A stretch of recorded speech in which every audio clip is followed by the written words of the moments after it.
Suramya prayer പാടിയേക്കട്ടെ. പാടിക്കോ. നിത്യവും സത്യമായി ഞങ്ങൾ തെൻചാരത്ത് നിഴലായി നിൽക്കുന്ന ജഗദീശ്വര, അലിവിൻ കണങ്ങളും അറിവിൻ കണങ്ങളും അടിയങ്ങൾ കേണി തമ്പുരാനെ. നിന്നെ വാഴ്ത്തുന്ന നാവുകൾ നൽകിയും നിന്നെ കേൾക്കുവാൻ കാതുകൾ നൽകിയും നിന്നെ സ്മരിക്കുന്ന മനസ്സുകൾ നൽകിയും ഞങ്ങളെ കാക്കണേ ലോകനാഥ. നിത്യവും സത്യമായി ഞങ്ങൾ തൻചാരത്ത് നിഴലായി നിൽക്കുന്ന ജഗദീശ്വര, അലിവിൻ കണങ്ങളും അറിവിൻ കണങ്ങളും അടിയങ്ങൾ കേകണേ തമ്പുരാനെ. അനുദിനം അനുദിനം നിന്നിൽ അടുക്കുന്ന പാദങ്ങൾ നൽകണേ രക്ഷിതാവേ. ഞങ്ങൾ തൻ തെറ്റുകളെല്ലാം പൊറുത്തു നീ കാത്തുകൊള്ളിടണേ നീതിമാനേ. നിത്യവും സത്യമായി ഞങ്ങൾ തെൻചാരത്ത് നിഴലായി നിൽക്കുന്ന ജഗദീശ്വര, അലിവിൻ കണങ്ങളും അറിവിൻ കണങ്ങളും അടിയങ്ങൾ കേകണേ തമ്പുരാനെ. അടിയങ്ങൾ കേകണേ തമ്പുരാനെ. ഗുഡ് ആഫ്റ്റർനൂൺ മാം. മാം തൊടാതെ പറഞ്ഞിട്ട് miss. Good afternoon, Ashwati ma'am and my friend. Today I am sharing a quote from Swami Vivekananda. Everything is easy when you are busy, but nothing is easy when you are lazy. അതായത് നിങ്ങൾ തിരക്കിലായിരിക്കുമ്പോൾ എല്ലാം എളുപ്പമാണ്, എന്നാൽ നിങ്ങൾ മടിയനായിരിക്കുമ്പോൾ ഒന്നും തന്നെ എളുപ്പമല്ല. Thank you. Good afternoon, everyone. Today I am going to sign in Ashwati ma'am class with a short story. Once, a crow looked at a swan and thought, "How beautiful the swan is!" She had all the white feathers, whereas the crow was black. The crow expressed his thoughts to the swan. The swan replied that, according to her, the parrot is the most beautiful bird as it has two colors, and the swan had just one. Next, the crow approached the parrot, who simply said, "The peacock is more beautiful than him, as it is multicolored." When the crow expressed his thoughts to the peacock replied, "My dear crow, you are the luckiest bird in this planet, as you are never caged. Because of my beauty, I am trapped in this cage, and you are free."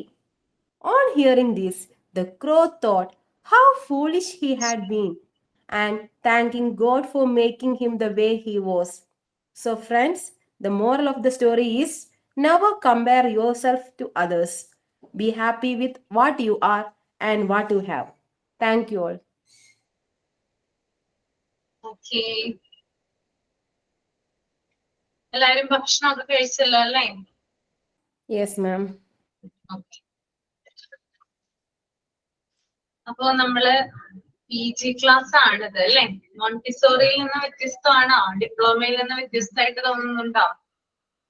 Yes ma'am. Different ആണ്. Difficult ആണോ simple ആണോ? Difficult ആണ്. Difficult ആണെന്നാണ് തോന്നുന്നത്. അത് നിങ്ങൾ പഠിക്കുന്നതിന്റെ രീതി അനുസരിച്ചിട്ടായിരിക്കും കേട്ടോ. ഡിഫിക്കൽട്ട് എന്നും സിമ്പിൾ എന്നും നമുക്ക് ഡിവൈഡ് ചെയ്യാനായിട്ട് സാധിക്കാം. കുറച്ചും കൂടി കഴിയുമ്പോൾ നിങ്ങൾ പറയും നിങ്ങൾക്ക് സിമ്പിൾ ആണ്. നോക്കിക്കോളൂ. ഓക്കെ. അപ്പൊ ഞാൻ ഇന്ന് എടുക്കാൻ പോകുന്ന ചാപ്റ്റർ എന്ന് പറയുന്നത് 3rd ചാപ്റ്റർ ആണ് കേട്ടോ. Module 4 3rd chapter. ഒരുവിധം വലിയ ചാപ്റ്റർ ആണ്. അതായത് ഈ ഒരു മൊഡ്യൂൾ 4 and 5 നോക്കിക്കഴിഞ്ഞാൽ ഏറ്റവും വലിയ ചാപ്റ്റർ ഇതാണ്. ശ്രദ്ധിച്ചായിരുന്നോ? ഇല്ല മാം, ഇപ്പൊ കാണുന്നേ ഉള്ളൂ. ഇപ്പൊ കാണുന്നേ ഉള്ളു അല്ലെ? Unit 3 Application of educational management in administrative areas. Administrative areas എന്ന് പറഞ്ഞാൽ എന്താ? Administrative areas. Management. Administrative area എന്ന് പറയുന്നത് എന്താ? കേട്ടിട്ടുണ്ടാവുമല്ലോ അഡ്മിനിസ്ട്രേറ്റീവ് ഏരിയ. അഡ്മിനിസ്ട്രേഷൻ എന്ന് പറഞ്ഞാൽ എന്താ? ഒരു സ്ഥാപനത്തിലെ എല്ലാ കാര്യങ്ങളും നോക്കും. ഭരിക്കുന്ന ആൾ. ഭരണമാണ് അല്ലെ? അഡ്മിനിസ്ട്രേഷൻ എന്ന് പറഞ്ഞാൽ ഭരണമാണ് അല്ലെങ്കിൽ ഭരണകാര്യങ്ങളാണ്. അപ്പോ അഡ്മിനിസ്ട്രേറ്റീവ് ഏരിയാസിൽ എങ്ങനെയാണ് എഡ്യൂക്കേഷണൽ മാനേജ്മെന്റ് നമ്മൾ അപ്ലൈ ചെയ്യേണ്ടത്? മലയാളത്തിൽ പറഞ്ഞു കഴിഞ്ഞാൽ ഭരണകാര്യങ്ങളിൽ എങ്ങനെ വിദ്യാഭ്യാസ മാനേജ്മെന്റിന്റെ ആപ്ലിക്കേഷൻ എങ്ങനെയാണ് നടപ്പിലാക്കേണ്ടത്? അതാണ് ഈ ഹെഡിങ് കൊണ്ട് ഉദ്ദേശിക്കുന്നത് കേട്ടോ. ഒന്നും കൂടി ഞാൻ പറഞ്ഞുതരാം. അതായത് സ്കൂളിൻ്റെതായിട്ടുള്ള ഭരണകാര്യങ്ങൾ. ഇപ്പൊ സ്കൂൾ ആയിക്കൊള്ളട്ടെ അല്ലെങ്കിൽ ഏതൊരു സ്ഥാപനം ആയിക്കോട്ടെ, അവിടെ ഒരു അഡ്മിനിസ്ട്രേഷൻ ഉണ്ടാവും അല്ലെ? നമ്മൾ ഏതൊരു സ്ഥാപനത്തിൽ ചെന്നാലും അവിടെ HR ഡിപ്പാർട്ട്മെന്റും കാര്യങ്ങളൊക്കെ നമുക്ക് കാണാനായിട്ട് സാധിക്കും അല്ലെ? ഇല്ലേ? മെയിൻ ആയിട്ട് അഡ്മിനിസ്ട്രേഷൻ അല്ലെങ്കിൽ അങ്ങനെ ഒരു അഡ്മിനിസ്ട്രേറ്റേഴ്സിനെ നമുക്ക് കാണാനായിട്ട് സാധിക്കില്ലേ? ഉയർന്ന പൊസിഷനിൽ ഇരിക്കുന്ന ആളുകളെ, മാനേജ്മെന്റിന്റെ റെപ്രസെന്റേറ്റീവ്സിനെ ഒക്കെ നമുക്ക് കാണാനായിട്ട് സാധിക്കും അല്ലെ? അപ്പോ ആ ഒരു ഏരിയയിൽ എങ്ങനെയാണ് എഡ്യൂക്കേഷണൽ മാനേജ്മെന്റ് എങ്ങനെയാണ് അത് സപ്പോർട്ട് ചെയ്യുന്നത്, അതിലെങ്ങനെയാണ് ഇത് ആപ്ലിക്കബിൾ ആകുന്നതെന്നാണ് ഈ ചാപ്റ്ററിൽ പറയുന്നത്. അപ്പോ പേര് കേട്ടൊന്നും പേടിക്കേണ്ട ആവശ്യമില്ല. നിങ്ങൾ തുടക്കത്തിൽ ഇത് വായിച്ചു നോക്കുമ്പോൾ ചിലപ്പോൾ കോംപ്ലിക്കേറ്റഡ് ആയിട്ട് തോന്നാം. പക്ഷെ പിന്നീട് പേജുകൾ മറിക്കും തോറും നിങ്ങൾക്ക് കുറച്ചും കൂടി ഈസി ആയിട്ട് നിങ്ങൾ അറിയുന്ന കാര്യമായിട്ട് കണക്റ്റഡ് ആവും കേട്ടോ. നിങ്ങൾ പാർട്ട് 4 പഠിച്ച ആളുകളാണ് ഇതിനകത്ത് കൂടുതലുള്ളതെന്ന് തോന്നുന്നു എനിക്ക് അല്ലെ? പാർട്ട് 4 എനിക്ക് തോന്നുന്നു എല്ലാ ബാച്ചിനും പാർട്ട് 4 സ്കൂൾ മാനേജ്മെന്റ് ഒക്കെ എടുത്തിട്ടുള്ളതാണ് ഞാൻ. അതുകൊണ്ട് തന്നെ കുറച്ചും കൂടി ഈസി ആയിരിക്കും പഠിച്ചെടുക്കാൻ കേട്ടോ. അപ്പൊ ആദ്യം ഒരു കാര്യം ചെയ്യാം, എല്ലാവരും റിലാക്സ് ചെയ്തിട്ട് ആ ഒരു ഫസ്റ്റ് പേജ് ഒന്ന് റീഡ് ചെയ്ത് നോക്കൂ കേട്ടോ. ഒരു 5 മിനിറ്റ് ഞാൻ സമയം തരാം. 5 മിനിറ്റ് കൊണ്ടൊന്ന് റീഡ് ചെയ്യുക. റീഡ് ചെയ്തിട്ട് തമ്പ് ചെയ്യുക. ഓക്കെ ആണോ?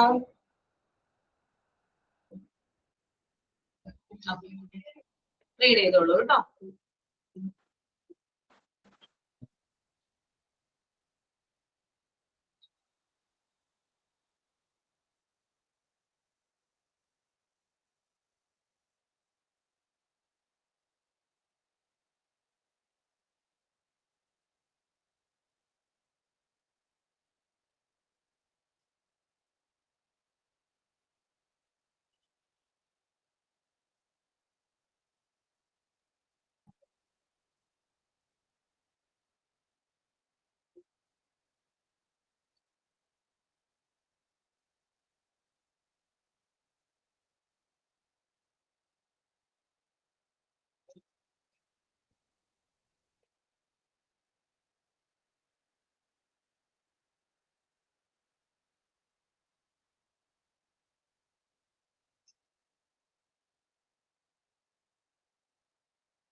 വായിച്ചു കഴിയുമ്പോൾ കമ്പ് ചെയ്യാം കേട്ടോ.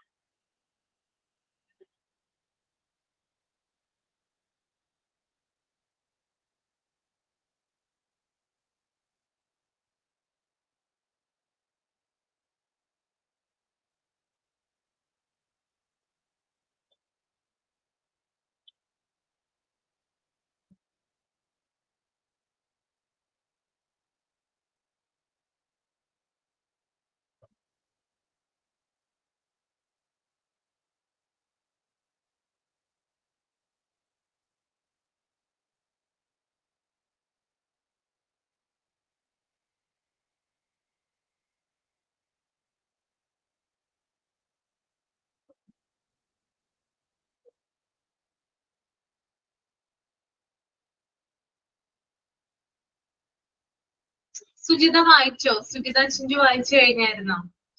Yes ma'am. എന്തെങ്കിലും മനസ്സിലായോ വായിച്ചിട്ട്? വായിച്ച് ഫസ്റ്റ് പാരഗ്രാഫ് ഓക്കെയാണ്. സെക്കൻഡ് പാരഗ്രാഫ് ഡെമോക്രസിയായി ബന്ധപ്പെട്ട് എന്തൊക്കെയൊക്കെ വരുന്നുണ്ട്. കുറച്ച് മനസ്സിലായി, കുറച്ച് സ്കൂളുകൾക്ക് അവർക്ക് അവരുടേതായിട്ടുള്ള തീരുമാനങ്ങൾ എടുക്കാൻ പറ്റില്ല, അതിന് അവരുടെ മുകളിലുള്ള ആളുകളുടെ തീരുമാനങ്ങൾക്ക് വിധേയമായി നിൽക്കണം എന്നുള്ളൊരു രീതിയിൽ മാത്രം മനസ്സിലായി. വായിച്ചൊന്ന് നോക്കി പറയാം. ഓക്കെ, ഒരു ഏകദേശം ഒരു ഐഡിയ കിട്ടിയതൊന്ന് പറയാമോ? ഓക്കെ മാം, വായിച്ചു പറയട്ടെ. വായിച്ചോളൂ, വായിച്ചു പറഞ്ഞോളൂ. ഫസ്റ്റ് ക്ലാസ് അല്ലേ, വായിച്ചോളൂ. Okay, thank you, ma'am. Unit 3, Application of Education Management in Administrative Areas. Introduction. School planning, different kind of records of school, discipline, coordination are the administrative areas of school. These areas needed educational management. Management of these things cannot without proper strategies, planning. Headmaster or principal is the key or central power of any school. He is capable of all the activities in a school. We will discuss all these things in an identifying manner. അതായത് സ്കൂളിന്റെ വിവിധതരം records, അതിന്റെ അച്ചടക്കം, coordination, ഇതെല്ലാം സ്കൂളിന്റെ അഡ്മിനിസ്ട്രേഷന്റെ ഭാഗമായിട്ടാണ് വരുന്നത്. ഇതിനെല്ലാം വേണ്ടിയിട്ട് സ്കൂളിലെ ഒരു എഡ്യൂക്കേഷൻ വിങ്ങിന് നമുക്ക് ഒരു മാനേജ്മെന്റ് അത്യാവശ്യമായിട്ടും വേണം. ഈ മാനേജ്മെന്റിന് ഏതൊരു ഈ കാര്യങ്ങളൊന്നും ഇല്ലാതെ, അതായത് പ്ലാനിങ്, റെക്കോർഡ്സ്, ഡിസിപ്ലിൻ, കോർഡിനേഷൻ ഒന്നും ഇല്ലാതെ ഒരു മാനേജ്മെന്റ് സ്മൂത്ത് ആയിട്ട് നടന്നു പോവില്ല. പിന്നെ പറയുന്നത്, ഒരു സ്കൂളിന്റെ മെയിൻ ആയിട്ടുള്ള കീ എന്ന് പറയുന്നത് അവിടുത്തെ ഹെഡ് മാസ്റ്റർ അല്ലെങ്കിൽ ഒരു പ്രിൻസിപ്പൾ ആണ്. നമ്മൾ ഈ ചാപ്റ്ററിൽ ഉടനീളം നമ്മൾ നോക്കുന്നത് ഈ ഒരു കാര്യം, അത് സ്കൂൾ അഡ്മിനിസ്ട്രേഷൻ എത്രത്തോളം എന്തൊക്കെയാണ് അതിൽ കൈകാര്യം ചെയ്യുന്ന കാര്യങ്ങൾ എന്നാണ് നമ്മൾ ഇതിൽ ഡിസ്കസ് ചെയ്യാൻ പോകുന്നത്. അടുത്ത പാരഗ്രാഫിൽ പറയുന്നത്, it is a prime need of a democracy that the head of school are given an opportunity to have their due say in educational matters. They are not granted the freedom in dealing with these matters. They would not be able to make use of their initiative and would only be following the line enforced by higher authorities. വിദ്യാഭ്യാസ മേഖലയിലെ വിദ്യാഭ്യാസ കാര്യങ്ങളിൽ സ്കൂളിലെ head മാസ്റ്റർക്ക് അവരുടെ കാര്യങ്ങൾ, അതായത് അവരുടെ അഭിപ്രായങ്ങൾ പറയാന് നമ്മുടെ ഭരണഘടന, അതായത് നമ്മുടെ ഇന്ത്യൻ ഭരണഘടന അല്ലെങ്കിൽ കേരള ഭരണഘടന അവർക്ക് അതിനുള്ള അധികാരം കൊടുക്കണം. അത് ആവശ്യമാണ്. ഒരു സ്കൂളിലേക്ക് എന്തെങ്കിലും ഒരു ഇമ്പോർട്ടന്റ് ആയിട്ടുള്ള ഒരു കാര്യം നടക്കണമെങ്കിൽ ഹെഡ് മാസ്റ്റർക്ക് അതിനുള്ള അവകാശം ഉണ്ടായിരിക്കണം. പക്ഷെ ഇവിടെ ഇതിനെല്ലാം ഒരു ഹെഡ് മാസ്റ്റർക്ക് അതിന്റെ മുകളിലുള്ള ഒരു ഓഫീസറിന്റെ ഓർഡർ സ്വീകരിക്കാതെ നിവൃത്തിയില്ല. അവരുടെ ഓർഡർ ഉണ്ടെങ്കിൽ മാത്രമേ അവർക്ക് അതിലേക്ക് വേണ്ടുള്ള കാര്യങ്ങൾ ചെയ്യാൻ പറ്റുകയുള്ളൂ. അത് ഇന്ത്യൻ ഡെമോക്രസിയുടെ ഒരു സ്പെഷ്യാലിറ്റി ആണ്. പിന്നെ ഇത്രയാണ് മനസ്സിലായത് മാം. നന്നായിട്ട് പറഞ്ഞു കേട്ടോ. എല്ലാവർക്കും മനസ്സിലായോ പറഞ്ഞത്? ബാക്കിയുള്ളവർക്ക് സുജിത പറഞ്ഞത് മനസ്സിലായോ? നിങ്ങൾക്ക് ഇതുപോലെ തന്നെയാണോ വായിച്ചിട്ട് മനസ്സിലായത്? ആണോ? Okay, very good. അപ്പൊ അതിനകത്ത് ഇൻട്രൊഡക്ഷൻ എന്ന് പറയുന്ന ഒരു ഭാഗം അല്ലെങ്കിൽ ആ ഒരു പാട്ടില് ചില കാര്യങ്ങൾ പറയുന്നുണ്ട്. അതായത് എന്തൊക്കെയാണ് സ്കൂളിന്റെ അഡ്മിനിസ്ട്രേറ്റീവ് ഏരിയാസ് അല്ലെങ്കിൽ ഭരണപരമായിട്ടുള്ള കാര്യങ്ങൾ. ഓക്കെ, എന്താണ് ഞാൻ പറയുന്നത്? എന്തൊക്കെയാണ് സ്കൂളിന്റെ അഡ്മിനിസ്ട്രേറ്റീവ് ഏരിയാസ് അല്ലെങ്കിൽ ഭരണപരമായിട്ടുള്ള കാര്യങ്ങൾ. അതിനകത്ത് ഒന്നാണ്, ഒരു അഡ്മിനിസ്ട്രേറ്റീവ് ഏരിയയിൽ പറയുന്ന ഒരു കാര്യമാണത് സ്കൂളിന്റെ പ്ലാനിങ് എന്ന് പറയുന്നത്. സ്കൂൾ പ്ലാനിംഗ് എന്ന് പറയുന്നത് എന്തുമായിട്ട് കണക്റ്റഡ് ആണ്? അഡ്മിനിസ്ട്രേറ്റീവ് ഏരിയയുമായിട്ട് കണക്റ്റഡ് ആണ്. എന്തൊക്കെയാണ് സ്കൂൾ പ്ലാനിങ്ങിൽ? നമ്മൾ സ്കൂൾ മാനേജ്മെന്റ് ഒക്കെ പഠിച്ചു വന്ന ആളുകളാണ്, അപ്പൊ നമുക്ക് ഈസി ആയിട്ട് പറയാനായിട്ട് സാധിക്കും. സ്കൂൾ പ്ലാനിംഗ് എന്ന് പറയുന്നത് എന്തൊക്കെ കാര്യങ്ങളാണ് അതിനകത്ത് ഇൻക്ലൂഡ് ചെയ്തിരിക്കുന്നത്? സ്കൂൾ പ്ലാനിംഗ്, സ്കൂൾ പ്ലാനിങ്ങിൽ എന്തൊക്കെയാ വരുന്നേ?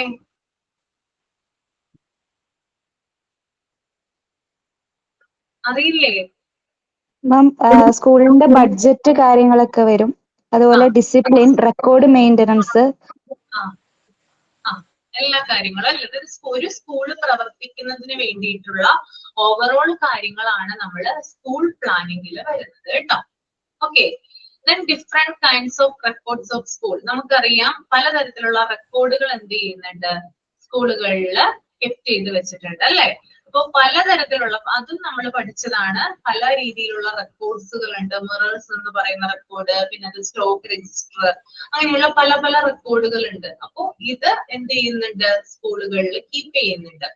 then അതുപോലെ തന്നെ ഡിസിപ്ലിൻ, അതായത് ഒരു സ്കൂളിൽ പ്രവർത്തിക്കാൻ വേണ്ടിയിട്ടുള്ള അത്യാവശ്യ ഘടകങ്ങളിൽ ഒന്നാണ് എന്ത്, ഡിസിപ്ലിൻ എന്ന് പറയുന്നത് അല്ലെ. അത് കുട്ടികളുടേതായാലും അല്ലെങ്കിൽ അവിടെ വർക്ക് ചെയ്യുന്ന സ്റ്റാഫുകളുടേതായാലും ഡിസിപ്ലിൻ എന്ന് പറയുന്നത് മസ്റ്റ് ആണ്. അതുപോലെ തന്നെയാണ് കോർഡിനേഷൻ, അതായത് കോർഡിനേഷൻ ഉണ്ടെങ്കിൽ മാത്രമാണ് അന്യോന്യം പരസ്പരം വർക്ക് ചെയ്യാനായിട്ട് സാധിക്കുകയുള്ളൂ. ഇപ്പൊ ടീച്ചേഴ്സും സ്റ്റുഡൻസും, അല്ലെങ്കിൽ ടീച്ചേഴ്സും പാരന്റ്സും, അല്ലെങ്കിൽ ടീച്ചേഴ്സും മാനേജ്മെന്റും തമ്മിൽ എപ്പോഴും ഒരു കോർഡിനേഷൻ വേണം. കോർഡിനേഷൻ ഉണ്ടെങ്കിൽ മാത്രമാണ് സ്കൂള് മാത്രമല്ല ഏതൊരു സ്ഥാപനമാണെങ്കിലും പ്രവർത്തിക്കുകയുള്ളൂ. അപ്പോ ഇത്തരം കാര്യങ്ങള് ആയിട്ട് കണക്റ്റഡ് ആണ്, അല്ലെങ്കിൽ ഇത്തരം കാര്യങ്ങളെയാണ് നമ്മള് സ്കൂളിന്റെ അഡ്മിനിസ്ട്രേറ്റീവ് ഏരിയാസ് എന്ന് പറയുന്നത്. ഓക്കെ, എന്തൊക്കെയാണ് വരുന്നത്? അതിലൊന്ന് സ്കൂൾ പ്ലാനിംഗ് ആണ്. then different kinds of records of school, discipline, coordination. Clear ആണോ? എന്തൊക്കെയാണ് സ്കൂളിന്റെ അഡ്മിനിസ്ട്രേറ്റീവ് ഏരിയാസ് എന്ന്? ഓക്കെ ആണ്? Okay, yes ma'am.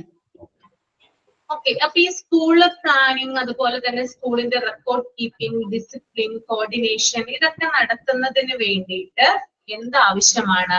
Educational management ആവശ്യമാണ്. ഓക്കെ, വിദ്യാഭ്യാസ മാനേജ്മെന്റ് എന്ന് പറയുന്ന ആ ഒരു കാര്യം ആവശ്യമാണ്. അതായത് ഒരു സ്കൂളില് പ്രോപ്പർ ആയിട്ടുള്ള ഒരു മാനേജ്മെന്റ് വേണം. മാനേജ്മെന്റ് ഉണ്ടെങ്കിലാണ് ആ സ്കൂളിന് വ്യക്തിഗതമായിട്ടും അതുപോലെ തന്നെ നല്ല രീതിയിലും പ്രവർത്തിക്കാനായിട്ട് സാധിക്കുകയുള്ളൂ. അപ്പൊ ആ ഒരു ഇതിൽ നമ്മൾക്ക് പറയുവാണെങ്കിൽ എഡ്യൂക്കേഷണൽ മാനേജ്മെന്റ് എന്ന് പറയുന്നത് ഓരോ സ്കൂളിലും എന്താണ് മസ്റ്റ് ആയിട്ട് വരുന്നതാണ്. വെറുതെ ഒരു സ്കൂളിലും പ്രവർത്തിക്കാനായിട്ട് പറ്റില്ല അല്ലെ. ഒരാളുടെ മേൽനോട്ടം ഉണ്ടെങ്കിൽ മാത്രമാണ്, അല്ലെങ്കിൽ ഒരാളുടെ സൂപ്പർവിഷൻ ഉണ്ടെങ്കിൽ മാത്രമാണ് എന്ത് ചെയ്യുക, ഏതൊരു സ്കൂളായാലും അല്ലെങ്കിൽ ഏതൊരു സ്ഥാപനമായാലും പ്രവർത്തിക്കുക. നമ്മുടെ ഹോസ്പിറ്റലുകളിൽ കണ്ടിട്ടുണ്ട് അല്ലെ, അഡ്മിനിസ്ട്രേഷൻ അല്ലെങ്കിൽ HRM എന്ന് പറയുന്ന ഡിപ്പാർട്ട്മെന്റ് നമ്മൾ കണ്ടിട്ടുണ്ട്. പിന്നെ പല പല സ്ഥാപനങ്ങളിൽ പോകുമ്പോൾ ഇത്തരത്തിലുള്ള ഡിപ്പാർട്ട്മെന്റുകൾ, അല്ലെങ്കിൽ ടെക്സ്റ്റൈൽസിൽ പോകുമ്പോൾ നമ്മൾ കാണാറുണ്ട്. ഇതൊക്കെ എന്താണ്? മാനേജ്മെന്റ് അല്ലെങ്കിൽ അഡ്മിനിസ്ട്രേറ്റീവ് ഏരിയയുമായിട്ട് ബന്ധപ്പെട്ടതാണ്. ഓക്കെ, പിന്നെ അതുപോലെ തന്നെ നല്ല രീതിയിലുള്ള പ്ലാനിങ് ആൻഡ് സ്ട്രാറ്റജീസും ഇതിന് വേണം. ഓക്കെ, ഒരു സ്കൂളായാലും ഏതൊരു സ്ഥാപനമായാലും നല്ല രീതിയിൽ വർക്ക് ചെയ്യുന്നതിന് സ്ട്രാറ്റജീസ് വേണം, അതുപോലെ തന്നെ പ്ലാനിങ്ങും അത്യാവശ്യമാണ്. ഇനി സ്കൂളിലോട്ട് നമുക്ക് വരാം. സ്കൂളിനെ സംബന്ധിച്ചാണെങ്കിൽ അതിന്റെ ഭരണപരമായിട്ടുള്ള കാര്യങ്ങൾ അത് പ്രത്യക്ഷത്തിൽ നോക്കി നടത്തുന്നത് ആരാ?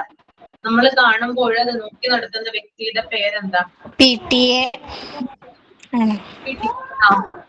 പ്രിൻസിപ്പൽ, SMC, ഹെഡ് മാസ്റ്റർ കേട്ടോ. ഹെഡ് മാസ്റ്റർ അല്ലെങ്കിൽ പ്രിൻസിപ്പൾ എന്ന് പറയുന്ന വ്യക്തിയാണ് ഇതിന്റെ സെൻട്രൽ പോയിന്റ് എന്ന് പറയുന്നത്, അല്ലെങ്കിൽ ഒരു കേന്ദ്ര ശക്തി, ഒരു സെൻട്രൽ പവർ എന്ന് പറയാവുന്നത് നമുക്ക് ഈ ഒരു വ്യക്തിയെയാണ് അല്ലെ. നമ്മളൊരു സ്കൂളിൽ എന്തെങ്കിലും ഒരു ആവശ്യത്തിന് ചെന്നെന്ന് വിചാരിക്കുക, നമ്മൾക്ക് ആരുടെ പെർമിഷൻ വേണം എന്തെങ്കിലും ചെയ്യണമെങ്കിൽ? ഹെഡ് മാസ്റ്റർ അല്ലെങ്കിൽ പ്രിൻസിപ്പളുടെ പെർമിഷൻ വേണ്ടേ? വേണോ? നമ്മളെങ്കിലും ടോപ്പ് മാനേജ്മെന്റിനെ കാണില്ല അവിടെ. മാനേജ്മെന്റ് വരുന്നത് അവരുടേതായിട്ടുള്ള ആവശ്യങ്ങൾക്കും അവരുടേതായിട്ടുള്ള മീറ്റിങ്ങുകൾക്കും മാത്രമായിരിക്കുള്ളൂ അല്ലെ. പ്രത്യക്ഷത്തിൽ നമ്മൾ കാണുന്ന പവർ, സെൻട്രൽ പവർ എന്ന് പറയുന്നത് അവിടെയുള്ള ഹെഡ് മാസ്റ്റർ അല്ലെങ്കിൽ പ്രിൻസിപ്പൽ ആണ്. ഓക്കെ, അപ്പൊ ഈ ഒരു ഹെഡ് മാസ്റ്ററിനാണ് എന്ത് ഡ്യൂട്ടി ഉള്ളത്? ആ സ്കൂളിന്റെ എല്ലാ പ്രവർത്തനങ്ങളും ഏകോപിപ്പിക്കാനും അതുപോലെ തന്നെ കോർഡിനേഷനും മറ്റുമുള്ള കാര്യങ്ങളൊക്കെ ചെയ്യുന്നത് ആരാണ്? Head master. ഓക്കെ, അപ്പോ നമ്മൾ കാണുമ്പോൾ അതായത് സ്കൂൾ പ്ലാനിങ്, അതുപോലെ തന്നെ റെക്കോർഡ് കീപ്പ് ചെയ്യുക, സ്കൂളിന്റെ ഡിസിപ്ലിൻ മെയിൻറ്റെയിൻ ചെയ്യുക, കോർഡിനേഷൻ, ഇതിനൊക്കെ പ്രത്യക്ഷമായിട്ട് ചുമതല അല്ലെങ്കിൽ റെസ്പോൺസിബിൾ ആരാണ്? ഇതിനൊക്കെ റെക്കോർഡ് കീപ്പ് ചെയ്യുന്നതും പ്ലാനിങ്ങും ഒക്കെ ചെയ്യുന്നത് ആരാണ് പ്രത്യക്ഷത്തില്? ആരാ ചെയ്യുന്നേ? അഡ്മിനിസ്ട്രേറ്റീവ്. അഡ്മിനിസ്ട്രേഷൻ, അതായത് ഹെഡ് മാസ്റ്റർ ആണ് ചെയ്യുന്നത്. അത് അഡ്മിനിസ്ട്രേറ്റീവ് ഏരിയയായിട്ട് കണക്ട് ചെയ്തിട്ടാണ് എന്ത് ചെയ്യുന്നത്? അവർ ഈ ജോലികൾ മുഴുവനും ചെയ്യുന്നത് കേട്ടോ. ഓക്കെ, പിന്നെ ഡെമോക്രസി, അതായത് ഇവിടെ ഒരു കാര്യം പ്രത്യേകം മെൻഷൻ ചെയ്തിട്ടുണ്ട്. ഡെമോക്രാറ്റിക് കൺട്രീസിൽ, അതായത് ജനാധിപത്യ രാജ്യങ്ങളിൽ, പ്രത്യേകിച്ചും ഇന്ത്യ പോലുള്ള ഒരു ജനാധിപത്യ രാജ്യത്തൊക്കെ ഈ വിദ്യാഭ്യാസ കാര്യങ്ങളിൽ തീരുമാനം എടുക്കാനുള്ള ആ ഒരു ഇത് മാനേജ്മെന്റിന് മാത്രമായിരിക്കും വരിക, അല്ലെ? പക്ഷെ ഇപ്പോ ഒരു ഹെഡ് മാസ്റ്റർക്കാണെങ്കിലും അതിനകത്ത് അഭിപ്രായം പറയാനായിട്ട് സാധിക്കണമെന്നൊരു സജഷൻ ഇവിടെ വെച്ചിട്ടുണ്ട്. അതെന്തുകൊണ്ടാണ് അങ്ങനെ പറയുന്നത്? ഹെഡ് മാസ്റ്റർക്ക് അഭിപ്രായം പറയാനുള്ള സ്വാതന്ത്ര്യം കൊടുക്കണമെന്ന് മാസ്റ്റർക്ക് ഉണ്ടോ? സ്വാതന്ത്ര്യം ഉണ്ടോ? അഭിപ്രായം പറയാനുള്ള സ്വാതന്ത്ര്യം ഉണ്ടോ? ഉണ്ട്. ഒരു മാനേജ്മെന്റ് എന്റെ കീഴിൽ വർക്ക് ചെയ്യുന്ന ഒരു സ്കൂൾ ആണെങ്കിൽ മാനേജ്മെന്റ് പറയുന്ന കാര്യമല്ലേ അവിടെ നടക്കുള്ളൂ, ആണോ അല്ലയോ? നമ്മൾ കാണുമ്പോ ഹെഡ് മാസ്റ്റർ എല്ലാം ചെയ്യുന്നതാണെങ്കിൽ തീരുമാനം എല്ലാം മാനേജ്മെന്റിന്റെ ആയിരിക്കും.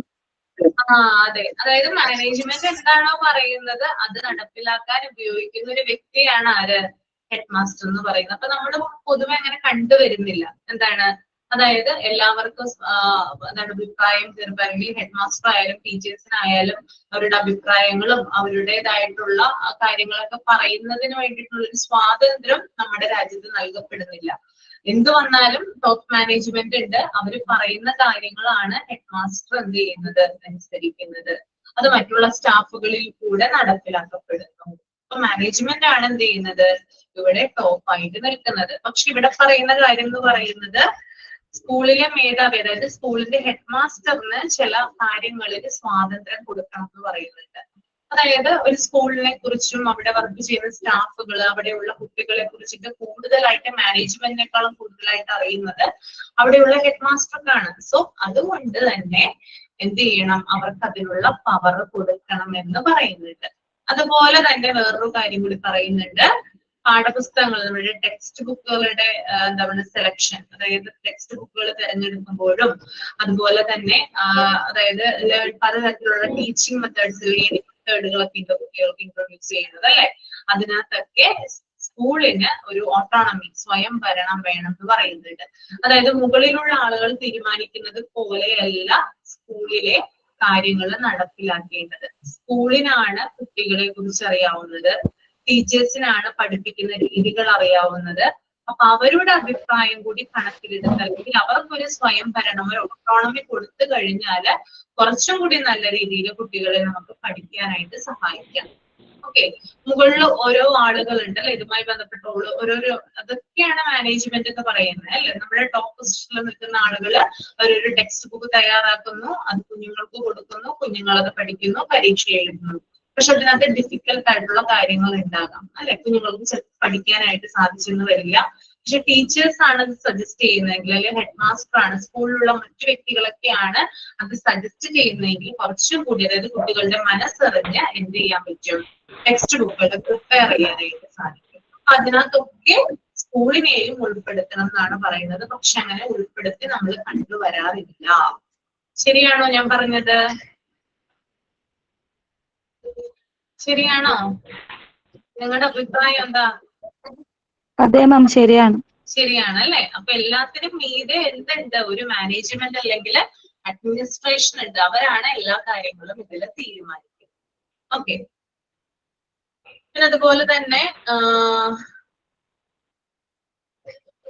ഈ സ്കൂൾ എന്ന് പറയുമ്പോൾ അതിന്റെ മാനേജ്മെന്റുമായി ബന്ധപ്പെട്ട കാര്യങ്ങൾ അല്ലെങ്കിൽ അതിന്റെ നടത്തിപ്പിന്റെ കാര്യങ്ങളിൽ ഒരേപോലെ തന്നെ, അതായത് ഈ എഡ്യൂക്കേഷണൽ എക്സ്പേർട്ട് ആയിട്ടുള്ള ആളുകളുണ്ട് അല്ലെ, അതായത് എക്സ്പീരിയൻസ്ഡ് ആയിട്ടുള്ള വളരെ എക്സ്പേർട്ട് ആയിട്ടുള്ള ആളുകൾ, അതുപോലെ തന്നെ ടീച്ചേഴ്സ്, അതുപോലെ തന്നെ സ്റ്റുഡൻസ്, ഇവരൊക്കെ സ്കൂളിന്റെ ബന്ധപ്പെട്ട് അല്ലെങ്കിൽ സ്കൂളിന്റെ ഫങ്ഷൻസുമായി ബന്ധപ്പെട്ടിട്ട് ഒരുപോലെ റെസ്പോൺസിബിൾ ആകണം എന്ന് പറയുന്നത്. ഓക്കെ, ഇത്രയും ഭാഗമാണ് ആ ഇൻട്രൊഡക്ഷനിൽ പറയുന്നത്. എല്ലാവർക്കും ഓക്കെ ആണോ? എളുപ്പമാണെന്ന് തോന്നുന്നുണ്ടോ ആർക്കെങ്കിലും? പേടിച്ചതുപോലെയാണോ? നിങ്ങൾ പേടിച്ചിട്ടുണ്ടോ? ഒരുപാട് ടഫായിട്ടൊന്നും തോന്നുന്നില്ല, പക്ഷെ ഇതിലത്തെ വേർഡ്സും കാര്യങ്ങളും നമ്മൾ വിചാരിക്കാത്ത തലത്തിലേക്കാണ് ആ ഒരു രീതി പോകുന്നത്. അതുകൊണ്ടുള്ള ബുദ്ധിമുട്ടേ ഉണ്ടായിരുന്നുള്ളൂ. മനസ്സിലായോ സുജിത?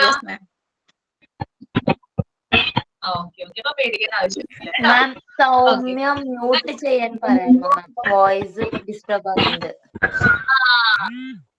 ഓക്കെ സൗമ്യ, സൗമ്യ ഒന്ന് മ്യൂട്ട് ചെയ്യൂ കേട്ടോ. സൗമ്യ മ്യൂട്ട് ചെയ്യൂ. ഓക്കെ.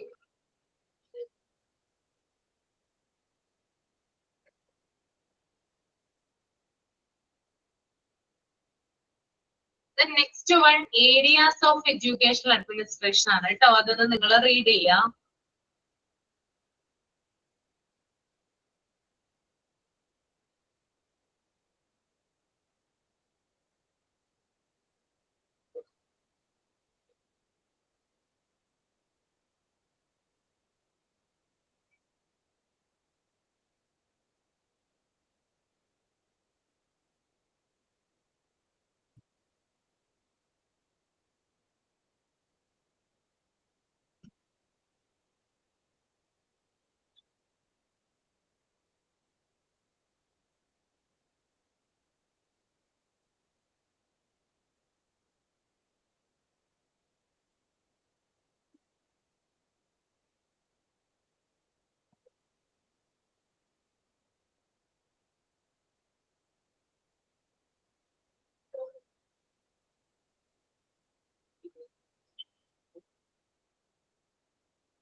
ഓക്കെ, അമൃത ഒന്ന് വായിക്കാമോ? അമൃത ഫ്രിഡ്ജിൽ സോറി മാം, ഞാൻ മോളെ പിടിക്കാൻ വേണ്ടി പുറത്തു വന്നത്.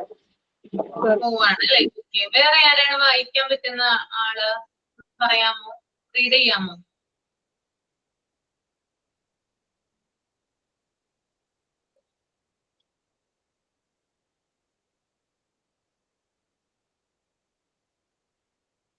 ഞാൻ വായിക്കാം മാം.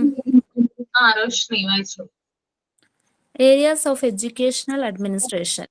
Ordway Ted has laid down the scope of general administration under 5 areas: production, assuring public use, finance and accounting, personnel and coordination. Applying these 5 areas to the field of education, we get the following scope of education administration. അടുത്ത വേണോ മാം? Production ഇല്ല, അത് ഞാൻ പറയാം കേട്ടോ. പറയുമ്പോ വായിച്ചാൽ മതി. അഷ്വറിംഗ് പബ്ലിക് യൂസ് എന്ന ഒറ്റ വേർഡാണ് കേട്ടോ. ഓക്കെ, അഷ്വറിംഗ് കഴിഞ്ഞിട്ട് ഒരു കോമ ഇട്ടിട്ടുണ്ടോ നിങ്ങളുടെ ടെക്സ്റ്റ് ബുക്കില്? ഉണ്ടാവും, കോമ ഇട്ടിട്ടുണ്ടോ ടെക്സ്റ്റ് ബുക്കില്?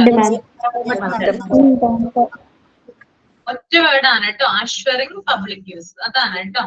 ഓക്കെ,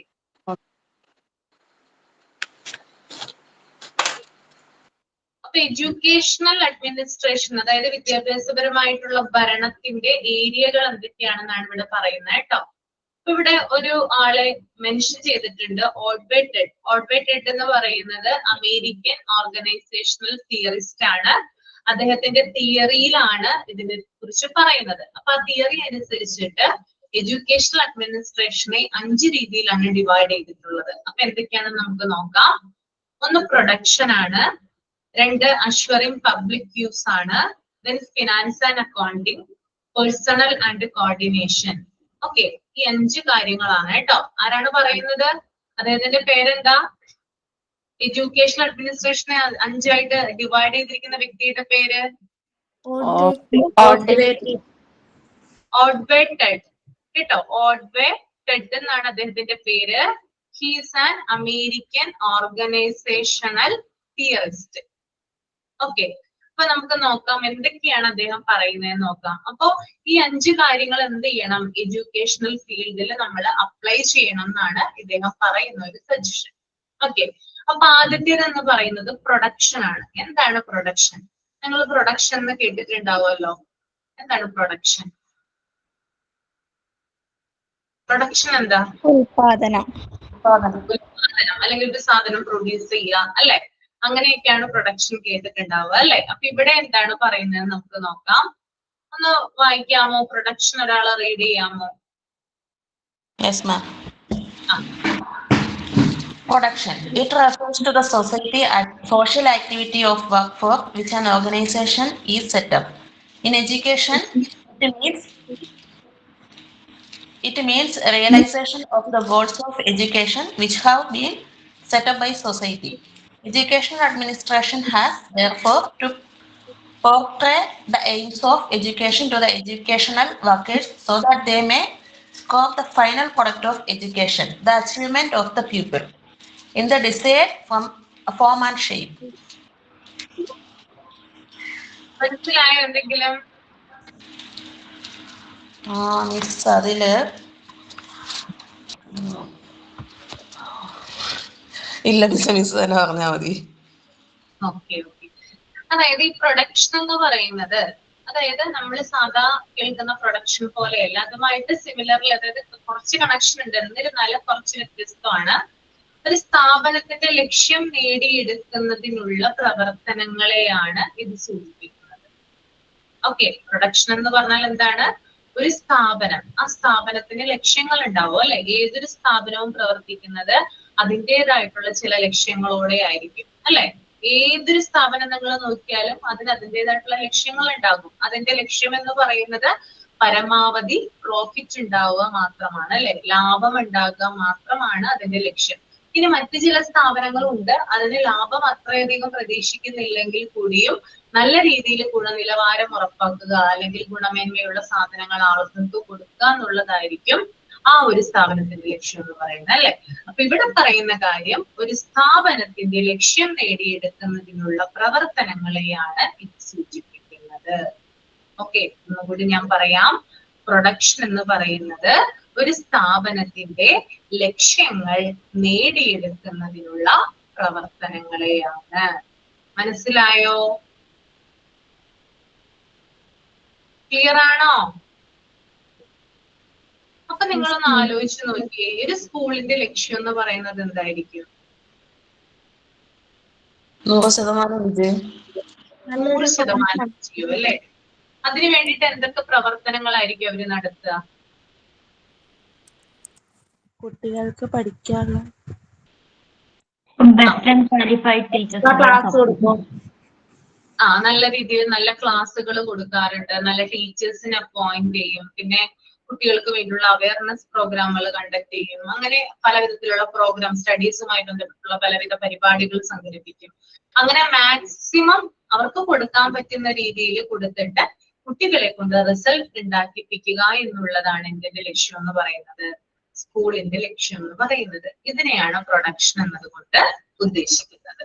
ഓക്കെ, അപ്പൊ എഡ്യൂക്കേഷണൽ മാനേജ്മെന്റ് അല്ലെങ്കിൽ എഡ്യൂക്കേഷണൽ സിസ്റ്റത്തിൽ നിന്ന് നമ്മൾ നോക്കിക്കഴിഞ്ഞാല് സ്റ്റുഡൻസിന്റെ ലക്ഷ്യങ്ങൾ നിറവേറ്റുക, അതുപോലെ തന്നെ 100% റിസൾട്ടുകൾ ഉണ്ടാകുക എന്നുള്ളതാണ് പ്രൊഡക്ഷൻ എന്നതുകൊണ്ട് ഉദ്ദേശിക്കുന്നത്. അതായത് സ്റ്റുഡൻസിലൂടെ 100% സക്സസ് അവർക്ക് നേടിക്കൊടുക്കുക, അല്ലെങ്കിൽ ആ സ്കൂളിൽ ഉണ്ടാകുക എന്നുള്ളതാണ് പ്രൊഡക്ഷൻ എന്ന് പറയുന്നത്. ക്ലിയർ ആണോ? കുറച്ച് ഡിഫിക്കൽട്ട് ആണ് മനസ്സിലാക്കി എടുക്കാൻ, എന്നാലും ഞാൻ എന്നെ കൊണ്ടാകുന്ന രീതിയിൽ എക്സാമ്പിൾസ് പറയുന്നുണ്ട്. ഓക്കെ ആണെന്ന് വിചാരിക്കുന്നു കേട്ടോ. ഓക്കെ, പിന്നെ അതുപോലെ തന്നെ മറ്റൊരു പോയിന്റ് ഉണ്ട്, ടീച്ചേഴ്സിനെയും സ്റ്റാഫിനെയും കൊണ്ട് കുട്ടികളുടെ നേട്ടം ഉറപ്പാക്കുന്നതാണ് അഡ്മിനിസ്ട്രേഷൻ എന്ന് പറയുന്നത്. അതായത് ഈ പ്രൊഡക്ഷൻ നേടുന്നതിന് വേണ്ടിയിട്ട് ആരൊക്കെയാണ് സപ്പോർട്ട് ചെയ്യേണ്ടത്? കുട്ടികൾക്ക് 100% റിസൾട്ട് ഉണ്ടാകണ്ടേ? ആ റിസൾട്ട് ഉണ്ടാകണമെങ്കിൽ ആരൊക്കെയാ പ്രവർത്തിക്കേണ്ടത്? അവിടെ ടീച്ചേഴ്സ്, അതുപോലെ നോൺ ടീച്ചിങ് സ്റ്റാഫുകള്, അവരൊക്കെ എന്ത് ചെയ്യണം? പ്രവർത്തിക്കേണ്ടതുണ്ട്. ഇതിനെയാണ് പ്രൊഡക്ഷൻ എന്ന് പറയുന്നത്. അപ്പൊ പ്രൊഡക്ഷൻ എന്ന് പറഞ്ഞാൽ എന്താണ്? ഒരു സ്ഥാപനത്തിന്റെ ലക്ഷ്യം നേടിയെടുക്കുന്നതിനുള്ള പ്രവർത്തനങ്ങളാണ്. ഒരു സ്കൂളിനെ അപേക്ഷിച്ച് അവരുടെ പ്രൊഡക്ഷൻ എന്ന് പറയുന്നത് കുട്ടികളുടെ 100% റിസൾട്ട് ആണ്. ആ റിസൾട്ടിന് വേണ്ടിയിട്ട് ടീച്ചേഴ്സിനെയും നോൺ ടീച്ചിങ് സ്റ്റാഫിനെയും അവര് ഉൾപ്പെടുത്തുന്നു. That is production. ഓക്കെ അല്ലേ? ഒന്നുകൂടി പറയണ്ടല്ലോ.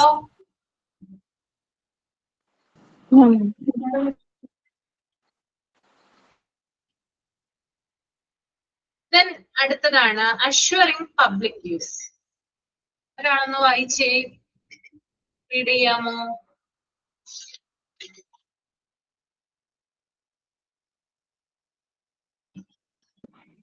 ഞാൻ വായിക്കാം. ഓക്കെ, അശ്മി വായിച്ചു. Assuring public use. It means that the activity and the product of the efforts of the organization, the goals and services produced must be such that they are sufficient to the public and of use and benefit, because it is for this that the public has to set up the organization. It is the business of education administration to define the operations needed, to make them known and to promote them so that the final educational products is good for public use. മനസ്സിലായോ? അശ്മിക്ക് മനസ്സിലായോ വായിച്ചപ്പോ? ഒരു minute മാം, ഞാൻ just വായിച്ചത് മനസ്സിൽ കേട്ടിട്ടില്ലായിരുന്നു. ഞാൻ പറയാം. Measuring public use എന്ന് പറഞ്ഞാല് അതായത് പൊതുജനങ്ങൾക്ക് ഉറപ്പാക്കുക എന്നുള്ളതാണ്. അതായത് ഈ ഇപ്പൊ ഒരു സ്കൂള് പ്രവർത്തിക്കുന്നുണ്ടെങ്കിൽ ആ സ്കൂളിന്റെ സേവനങ്ങൾ, സർവീസസ്, പിന്നെ അതിനുണ്ടാകുന്ന സക്സസ് ഒക്കെ എന്ത് ചെയ്യണം? പൊതുജനങ്ങൾക്ക് കൂടി ലഭ്യമാകണം. സൊസൈറ്റിക്ക് കൂടി എന്ത് ചെയ്യണം? യൂസ്ഫുൾ ആകണം. എങ്ങനെയാണ് യൂസ്ഫുൾ ആകുന്നത്? കുട്ടികളുടെ 100% സക്സസ്, അല്ലെങ്കിൽ അവര് പഠിപ്പിക്കുന്ന രീതികള് ഒക്കെ എങ്ങനെയാണ് പൊതുജനങ്ങൾക്ക് യൂസ്ഫുൾ ആകുന്നത്? നിങ്ങളൊന്ന് തിങ്ക് ചെയ്ത് നോക്കിയേ. നിങ്ങൾ പഠിപ്പിക്കുന്ന കുട്ടികളാണല്ലോ നാളെ ഒരു സൊസൈറ്റി ആയി മാറുന്നത്. അങ്ങനെ പറഞ്ഞത് കറക്റ്റ് ആണ്. ഭാവിയുടെ വാഗ്ദാനങ്ങളാണ് കുഞ്ഞുങ്ങൾ എന്ന് പറയുന്നത്, അല്ലെ? ഒരു നല്ല തലമുറയെ വാർത്തെടുക്കുക എന്ന് പറയുന്നത് അത് സ്കൂളിൽ നിന്ന് മാത്രമാണ് സാധ്യമാകുക. ഓക്കെ, സ്കൂളും റെസ്പോൺസിബിൾ ആണ്. അതുപോലെ പാരന്റ്സ്, പിന്നെ അവരുടെ വീട്, ചുറ്റുപാട്, ഇതൊക്കെ എന്ത് ചെയ്യുന്നുണ്ട്? നല്ലൊരു സിറ്റിസണിനെ വാർത്തെടുക്കുന്നതിന് വേണ്ടിയിട്ട് ഹെൽപ്ഫുൾ ആകുന്ന കാര്യങ്ങളാണ്. കൂടുതലും കുഞ്ഞുങ്ങൾ സ്പെൻഡ് ചെയ്യുന്നത് എവിടെയാ? സ്കൂളിലാണ്. ഓക്കെ, അതുകൊണ്ട് തന്നെ അതായത് ആ കുഞ്ഞിനുണ്ടാകുന്ന എല്ലാ കാര്യങ്ങളും, ഇപ്പൊ ഒരു നല്ല കുഞ്ഞായിട്ട് അത് വളർന്നു വരികയും മികച്ച ഒരു പൊസിഷനിലൊക്കെ ഇരിക്കുകയും ചെയ്തു കഴിഞ്ഞാല് അത് സമൂഹത്തിന്, ആ കുഞ്ഞ് സമൂഹത്തിനും കൂടി ഉപകാരപ്രദമാകുന്ന വ്യക്തി കൂടി ആയിരിക്കണം. That is assuring public use. അപ്പൊ വെറുതെ അല്ല നമ്മൾ കുഞ്ഞുങ്ങളെ പഠിപ്പിക്കുന്നതും അതുപോലെ തന്നെ അവർക്ക് ഓരോ കാര്യങ്ങൾ പറഞ്ഞു കൊടുക്കുന്നതും. എന്തിനു വേണ്ടിയിട്ടാ? അതായത് നാളെയുടെ വാഗ്ദാനങ്ങൾ ആവാൻ വേണ്ടിയിട്ടാണ് എന്ത് ചെയ്യുന്നത്? നമ്മൾ കുഞ്ഞുങ്ങളെ പഠിപ്പിക്കുന്നത്. അപ്പോ ടീച്ചർ ആകുന്ന ഓരോ വ്യക്തികൾക്കും അവരുടെ ഉള്ളിൽ ഒരു വിചാരം മാത്രമായിരിക്കണം എപ്പോഴും ഉണ്ടായിരിക്കേണ്ടത്. ഞാൻ പഠിപ്പിക്കുന്ന കുഞ്ഞ് നാളേക്കുള്ള വാഗ്ദാനങ്ങളാണ്, എന്റേതല്ല, എന്റെ കാര്യങ്ങളല്ല. അല്ലെങ്കിൽ ഞാൻ പഠിപ്പിക്കുന്ന കാര്യങ്ങൾ എന്ന് പറയുന്നത് വെറുതെ ആ കുഞ്ഞ് കേട്ടുപോകുന്ന കാര്യങ്ങൾ മാത്രമായിരിക്കരുത്, മറിച്ച് സമൂഹത്തിന് നല്ല കാര്യങ്ങൾ ചെയ്യുന്നതിന് വേണ്ടിയിട്ട് കുഞ്ഞുങ്ങളെ പ്രാപ്തരാക്കുക എന്നതുകൂടി ആരുടെ ഡ്യൂട്ടിയാണ്? ടീച്ചറിന്റെയും അതുപോലെ തന്നെ സ്കൂളിന്റെയും ഡ്യൂട്ടിയാണ്. That is assuring public use. പൊതുജനങ്ങൾക്ക് അല്ലെങ്കിൽ സമൂഹത്തിന് ഹെൽപ്ഫുൾ ആകുന്ന രീതിയിൽ കുഞ്ഞുങ്ങളെ വാർത്തെടുക്കുക എന്നുള്ളത് ഒരു സ്കൂളിന്റെ ഡ്യൂട്ടിയാണ്. ഓക്കെ, മനസ്സിലായോ? Yes ma'am. പിന്നെ അതുപോലെ തന്നെ കുഞ്ഞുങ്ങൾക്ക് ഉണ്ടാകുന്ന റിസൾട്ടുകൾ, അതായത് നല്ല രീതിയിൽ അവരുടെ വിജയങ്ങളൊക്കെ ആർക്ക് ഹെൽപ്ഫുൾ ആകണം? സമൂഹത്തിന് ഹെൽപ്ഫുൾ ആകണം എന്നുള്ള രീതിയിലാണ് പറയുന്നത്. അല്ലെങ്കിൽ നമ്മുടെ രാജ്യത്തിന് അഭിമാനകരമാകണം. ഇപ്പൊ നമുക്കറിയാലോ, നമ്മുടെ സ്കൂളുകളിൽ നിന്നൊക്കെ പോകുന്ന കുഞ്ഞുങ്ങള് നല്ല രീതിയിൽ ഇപ്പൊ സ്പോർട്സിലൊക്കെ നല്ല രീതിയിൽ കോമ്പീറ്റ് ചെയ്ത് സക്സസ് ആവുന്ന കുഞ്ഞുങ്ങളൊക്കെ ഉണ്ട്, അല്ലെ? അവര് ചിലപ്പോൾ സ്റ്റേറ്റ് ലെവലിൽ പോകും, നാഷണൽ ലെവലിൽ പോകും, ഇന്റർനാഷണൽ ലെവലിലൊക്കെ പോയി കളിക്കുന്ന ആളുകളുണ്ട്. അവരൊക്കെ എന്താണ്? സൊസൈറ്റിയുടെ വാഗ്ദാനങ്ങളാണ്. അവർക്ക് ആ കുഞ്ഞുങ്ങളെ ആ ഒരു രീതിയിൽ വാർത്തെടുക്കുന്നത് ആരാണ്? സ്കൂളിന്റെ ചുമതലയാണ് കേട്ടോ. Okay, next one, finance and accounting. Okay, Mridula ഒന്ന് റീഡ് ചെയ്യാമോ? ചെയ്യാം മാം. It refers to the receipt and disbursement of money invested in the activities of the organization. Educational administration is also concerned with receiving and spending money required for the operation and activities of the educational machinery. It should record and measure the monetary and other resources invested in the educational enterprise and also evaluate the input and output. Ma'am, വലുതായിട്ടൊന്നും മനസ്സിലായിട്ടില്ല. അതായത് ഒരു സ്കൂളിന്റെ ഓപ്പറേഷനും ആക്ടിവിറ്റീസിനും വേണ്ടി നമ്മൾ ഉപയോഗിക്കുന്ന മണിയുടെ കണക്ക്, അതിന്റെ റെക്കോർഡ്, അതിന്റെ കണക്ക് സൂക്ഷിപ്പിക്കുക, അതൊക്കെയല്ലേ മാം? അതുപോലെ തന്നെ ലാഭവും നഷ്ടവും, ഇൻപുട്ടും ഔട്ട്പുട്ടും ഒക്കെ നമ്മൾ പ്രോപ്പറായിട്ട് മോണിറ്റർ ചെയ്ത് അക്കൗണ്ട് മെയിൻറ്റെയിൻ ചെയ്യണം എന്നായിരിക്കും, അറിയില്ല. ഓക്കെ, അതായത് ഒരു സ്ഥാപനം, ഏതൊരു സ്ഥാപനമാണെങ്കിലും ഏതൊരു സ്കൂളാണെങ്കിലും പ്രവർത്തിക്കുന്നതിന് വേണ്ടിയിട്ട് പണം എന്ന് പറയുന്നത് ഇമ്പോർട്ടന്റ് ആണ്.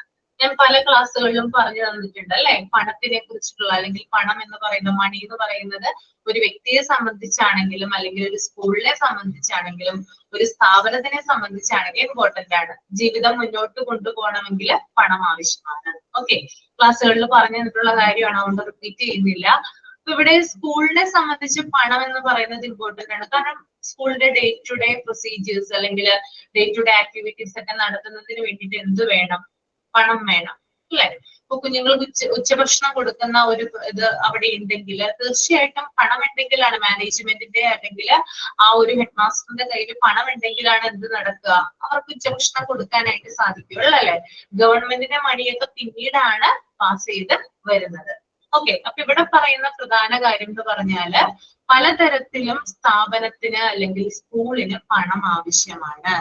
അപ്പോ ഈ ഒരു സ്കൂളിൽ വരുന്ന പണം എങ്ങനെയാണ് സ്വീകരിക്കുന്നത്, അതെങ്ങനെയാണ് ചെലവഴിക്കുന്നത്, അതായത് എവിടെ നിന്നാണ് ആ മണി വന്നിട്ടുള്ളത്, എന്തിനു വേണ്ടിയിട്ടാണ് ആ മണി ചെലവാക്കുന്നത്? ഓക്കെ, റെസിപ്റ്റ് എന്ന് പറഞ്ഞാല് എന്താ പറയാ, സ്വീകരിക്കുക എന്നുള്ളതാണ്. ഡിസ്ബേഴ്സ്മെന്റ് എന്ന് പറഞ്ഞാല് ചെലവഴിക്കുക എന്നുള്ളതാണ്. ഓക്കെ, അപ്പൊ ഈ രണ്ട് രീതിയിലും വരുന്ന പണത്തെ എങ്ങനെ ഉപയോഗിക്കുന്നു അല്ലെങ്കിൽ എവിടെ നിന്നാണ് അത് റിസീവ് ചെയ്തത് എന്നിങ്ങനെയുള്ള കൃത്യമായിട്ടുള്ള കണക്കുകൾ എന്ത് വേണം? സൂക്ഷിച്ചു വെക്കേണ്ടതുണ്ട്. ഇത് മെയിൻ ആയിട്ടും അവിടെയുള്ള ഹെഡ് മാസ്റ്ററിന്റെ ഡ്യൂട്ടിയാണ് എന്ത്? ഇത്തരത്തിൽ വരുന്ന മണി, അതായത് പണം സ്വീകരിക്കുന്നതും അതുപോലെ തന്നെ അത് ചെലവഴിക്കുന്നതും ഒക്കെ കേട്ടോ. ഓക്കെ, അപ്പൊ ഏതൊരു വ്യക്തിയാണെങ്കിലും ഹെഡ് മാസ്റ്റർ ആണെന്ന് പറഞ്ഞിട്ട് കാര്യമില്ല, അവര് ആ പണം അവര് എന്തെങ്കിലും രീതിയിൽ അവര് ചെലവഴിക്കുന്നുണ്ടെങ്കിൽ അതിന്റെ കണക്കുകളും കാര്യങ്ങളൊക്കെ കൃത്യമായിട്ട് എന്ത് ചെയ്തിരിക്കണം? നോട്ട് ചെയ്തിരിക്കണം. ഓക്കെ, പിന്നെ അതുപോലെ തന്നെ എഡ്യൂക്കേഷണൽ ആക്ടിവിറ്റീസ് അല്ലെങ്കിൽ സ്കൂളിൻ്റെതായിട്ടുള്ള പ്രവർത്തനങ്ങൾക്ക് വേണ്ടിയിട്ടാണോ ഈ പണം ഉപയോഗിക്കുന്നത് എന്ന് ഉറപ്പുവരുത്തണം. ഇപ്പൊ ഗവൺമെന്റിന്റെ കയ്യിൽ നിന്ന് ഒരു 1,00,000 രൂപ കിട്ടിയെന്ന് വിചാരിക്കുക. ചിലപ്പോ ആ ഒരു സ്കൂളിലെ പ്ലേ ഗ്രൗണ്ട് അല്ലെങ്കിൽ അതുമായി ബന്ധപ്പെട്ടിട്ടുള്ള ഏരിയയൊക്കെ ചിലപ്പോൾ റിപ്പയറിംഗ് വർക്കുകളൊക്കെ ചെയ്യുന്നതിന് വേണ്ടിയിട്ടായിരിക്കും ചിലപ്പോ ഗവൺമെന്റ് ആ തുക ഉപയോഗിക്കുന്നത്, 1,00,000 രൂപ കൊടുക്കുന്നത്. പക്ഷെ ഈ 1,00,000 രൂപ എടുത്ത് ഹെഡ് മാസ്റ്റർ എന്ത് ചെയ്യാണ്? അവരുടെ സ്വന്തം ആവശ്യത്തിന് വേണ്ടി ഉപയോഗിക്കുകയാണ്. അല്ലെങ്കിൽ വേറെ ഏതെങ്കിലും ഒരു വ്യക്തി ഹെഡ് മാസ്റ്ററെ അഭ്യർത്ഥിച്ചിട്ട് വേറെ ഏതെങ്കിലും ഒരു വ്യക്തി എന്ത് ചെയ്യാണ്? 1,00,000 രൂപ എന്ത് ചെയ്യുവാണ്? അവരെടുക്കുവാണെന്ന് വിചാരിക്കുക. പക്ഷെ ഇങ്ങനെയുള്ള കാര്യങ്ങളൊന്നും നടക്കാനായിട്ട് പാടില്ല. എന്തിനാണോ സർക്കാർ നമുക്ക് പണം തരുന്നത് അതിനു വേണ്ടി തന്നെ എന്ത് ചെയ്യണം? ആ കിട്ടുന്ന പണം ഉപയോഗിക്കണം. ഓക്കെ, അപ്പൊ ആ രീതിയിൽ എന്ത് ചെയ്യണം?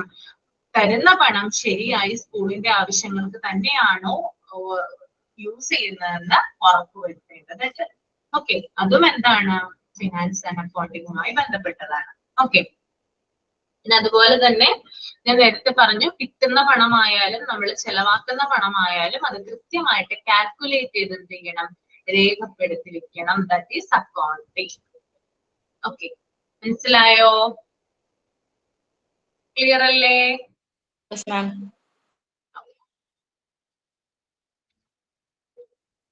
നെക്സ്റ്റ് വൺ പേഴ്സണൽ ആണ് കേട്ടോ. പേഴ്സണൽ റീഡ് ചെയ്തോളൂ കേട്ടോ ഒരാള്. Okay, ma'am, ഞാൻ ready ചെയ്യാം.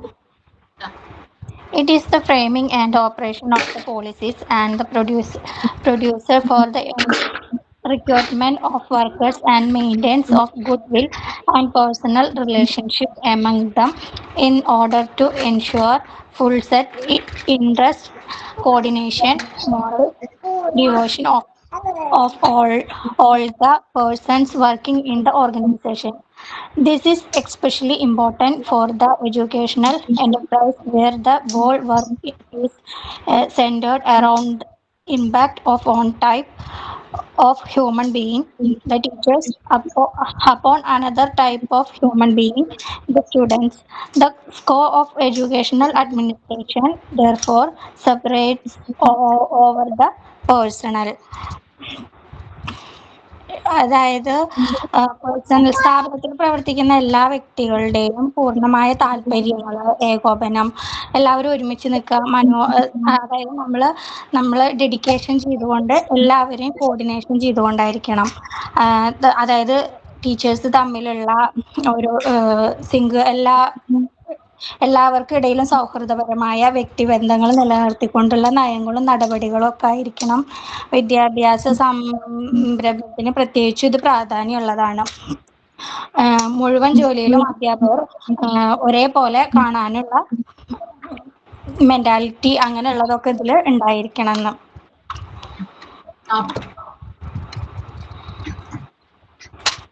ഇത്രയൊക്കെ മനസ്സിലായത്. ഓക്കെ, അപ്പൊ നമുക്ക് നോക്കാം എന്താണ് കോർഡിനേഷൻ എന്ന് പറയുന്നത്. കോർഡിനേഷൻ വേറെ ഒന്നുമല്ല, അതായത് എന്താ പറയാ, പരസ്പരം, അതായത് ഇപ്പൊ ടീച്ചേഴ്സ് ആയാലും അതുപോലെ തന്നെ ഒരു സ്കൂളിനെ സംബന്ധിച്ച് അവിടെ വർക്ക് ചെയ്യുന്ന ടീച്ചേഴ്സ്, അതുപോലെ തന്നെ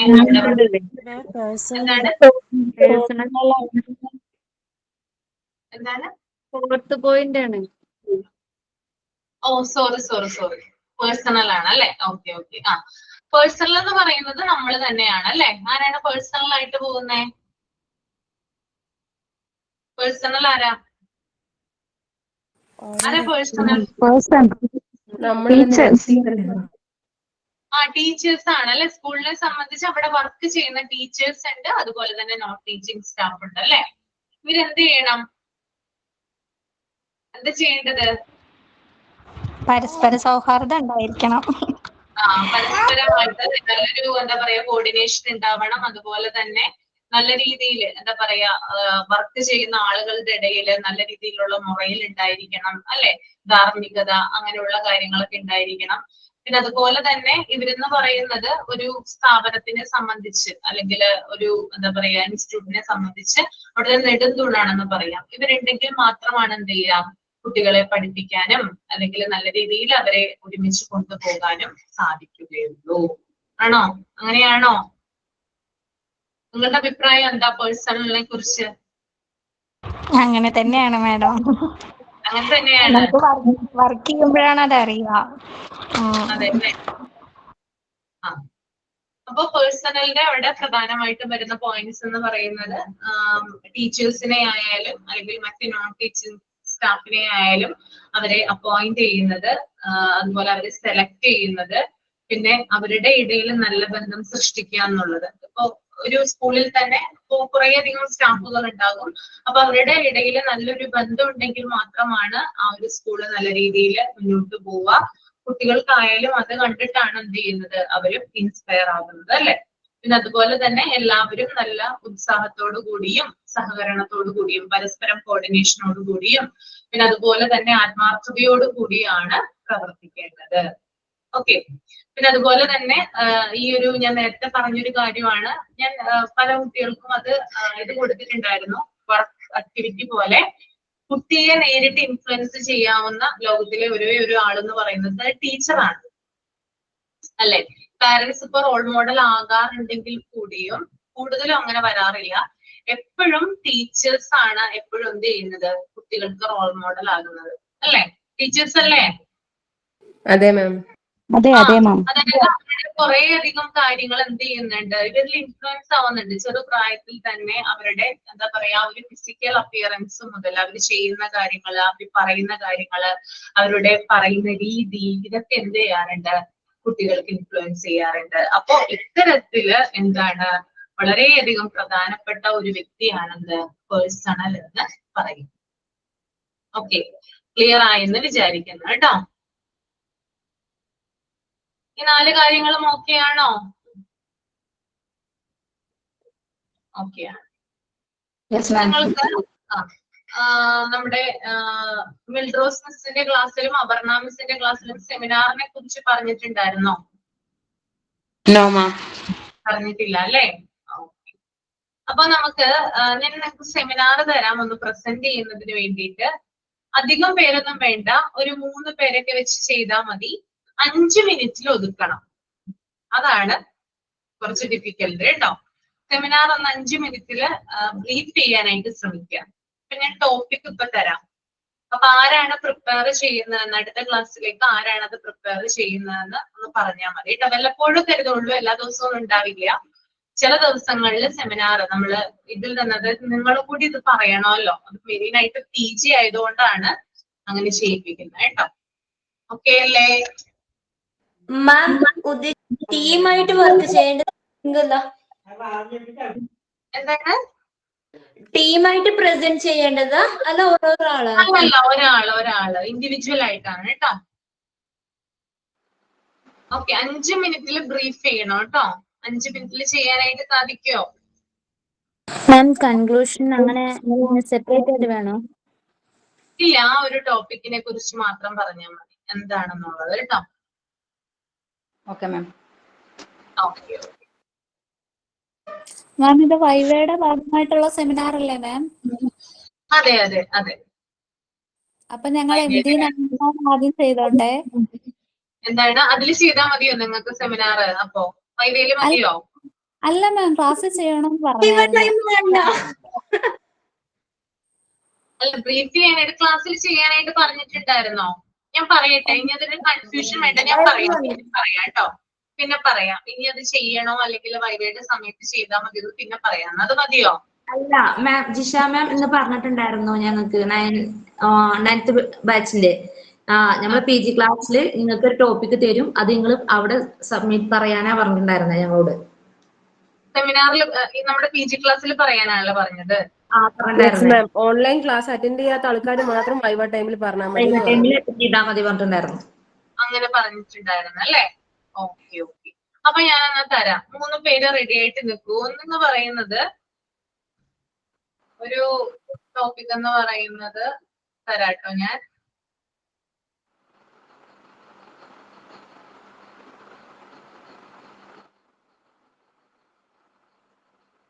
മെയിൻ്റനൻസ് ഓഫ് ഡിസിപ്ലിൻ. ആരാ ചെയ്യുന്നേ? ഞാൻ ചെയ്യാം. Tanuja. Yes ma'am. Okay. Then modern concept of discipline. അത് ഞാൻ ചെയ്യാമോ? റോഷ്നി കുഞ്ഞുമോൻ അല്ലേ? Yes ma'am.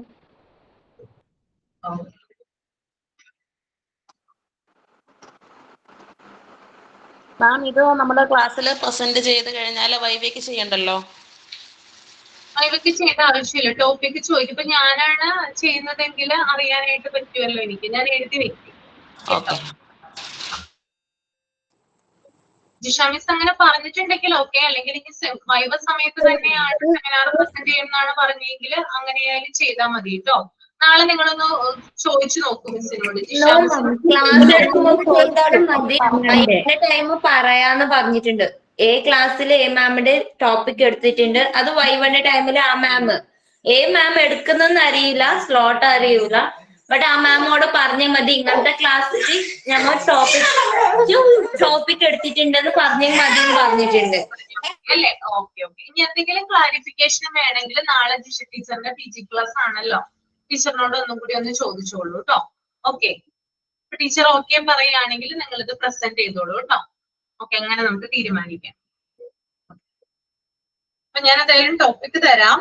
അപ്പൊ മോഡേൺ കൺസെപ്റ്റ് ഓഫ് ഡിസിപ്ലിൻ റോഷ്നിയാണ് എടുക്കുന്നത് അല്ലേ? ഓക്കെ. ഡിസിപ്ലിൻ ഇൻ സ്കൂൾ ആരാണ് ചെയ്യുന്നത്? ആരാണ്? അങ്കിത. സുരമ്യ.